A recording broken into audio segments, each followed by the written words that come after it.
Greenland പിടിച്ചെടുക്കാൻ സൈനിക നടപടി ഉൾപ്പെടെ ആലോചിക്കുന്നതായി അമേരിക്ക. രാജ്യസുരക്ഷയുമായി ബന്ധപ്പെട്ട വിഷയത്തിൽ പ്രഥമ പരിഗണന ഗ്രീൻലാൻഡ് പിടിച്ചെടുക്കുന്നതിനാണെന്ന് വൈറ്റ് ഹൌസ് പുറത്തുവിട്ട പ്രസ്താവനയിൽ പറയുന്നു. ഡെൻമാർക്കിന്റെ നിയന്ത്രണത്തിലുള്ള ഗ്രീൻലാൻഡ് തങ്ങൾക്ക് വേണമെന്ന് ട്രംപ് പലതവണ ആവശ്യപ്പെട്ടിരുന്നു. വിഷയത്തിൽ യൂറോപ്യൻ രാജ്യങ്ങൾക്ക് ഡെൻമാർക്കിന് ഉറച്ച പിന്തുണ പ്രഖ്യാപിച്ചതിന് പിന്നാലെയാണ് വൈറ്റ് ഹൌസിന്റെ വിശദീകരണം.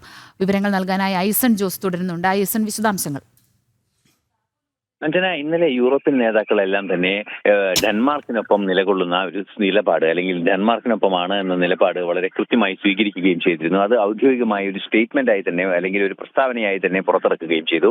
ഈ ഒരു സാഹചര്യത്തിലാണ് അടിയന്തരമായ ഒരു ഇടപെടൽ എന്ന നിലയിൽ അമേരിക്കയുടെ വൈറ്റ് ഹൌസിന്റെ ഭാഗത്ത് നിന്ന് ഇത്തരമൊരു നീക്കം ഉണ്ടായിരിക്കുന്നത്. വൈറ്റ് ഹൌസ് പറയുന്നത് ഈ ഗ്രീൻലാൻഡ് എന്ന് പറയുന്ന ഡെൻമാർക്കിന്റെ ഒരു പരിധിവരെ സെമി ഓട്ടോണോമസ് എന്ന സാങ്കേതിക പദമാണ് ഉപയോഗിക്കുന്നത്. അർദ്ധ സ്വയംഭരണാവകാശമുള്ള ഒരു പ്രദേശം എന്ന രീതിയിൽ തുടരുന്ന ഗ്രീൻലാൻഡിനെ പിടിച്ചടക്കേണ്ടത് തങ്ങളുടെ നിയന്ത്രണത്തിലുള്ള, തങ്ങളുടെ രാജ്യത്തിന്റെ സുരക്ഷയുടെ ഭാഗമാണ് എന്നൊരു നിലപാടാണ്. തീർച്ചയായും ഇത് വലിയൊരു വെല്ലുവിളിയിലേക്കാണ് കാര്യങ്ങൾ കൊണ്ടുചെന്നെത്തിക്കുന്നത്. യൂറോപ്യൻ രാജ്യങ്ങളും അതുപോലെ തന്നെ നാറ്റോ സഖ്യവും ഉൾപ്പെടുന്ന ഈ ഡെൻമാർക്ക് എന്ന് പറയുന്ന നാറ്റോ സഖ്യത്തിൽ ഉൾപ്പെടുന്ന ഡെൻമാർക്കിന് നേരെ നടപടികൾ സ്വീകരിക്കുമ്പോൾ നാറ്റോ സഖ്യം തന്നെ അവസാനിക്കുമെന്നൊരു നിലപാടാണ്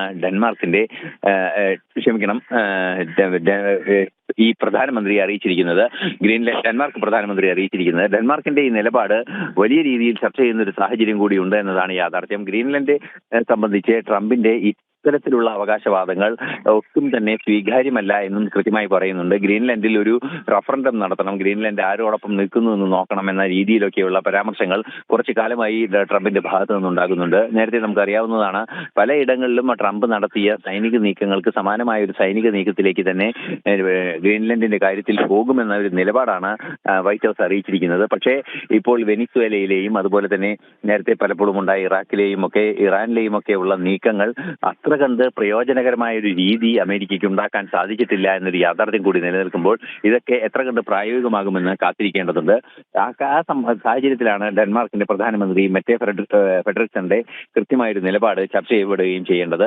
ഏതെങ്കിലും തരത്തിൽ അത്തരം നീക്കമുണ്ടായാൽ നാറ്റോ സഖ്യത്തിൽ നിന്ന് പിന്മാറുമെന്നും, അല്ലെങ്കിൽ നാറ്റോ സഖ്യം എന്ന ആ ആശയം തന്നെ അവസാനിക്കുമെന്ന നിലപാടാണ് അറിയിച്ചത്. യൂറോപ്യൻ രാജ്യങ്ങളുടെ ഒരു പിന്തുണയും കൃത്യമായി ഡെൻമാർക്കിന് നിലവിലുണ്ട്. അഞ്ജന. ശരി ഐസൺ.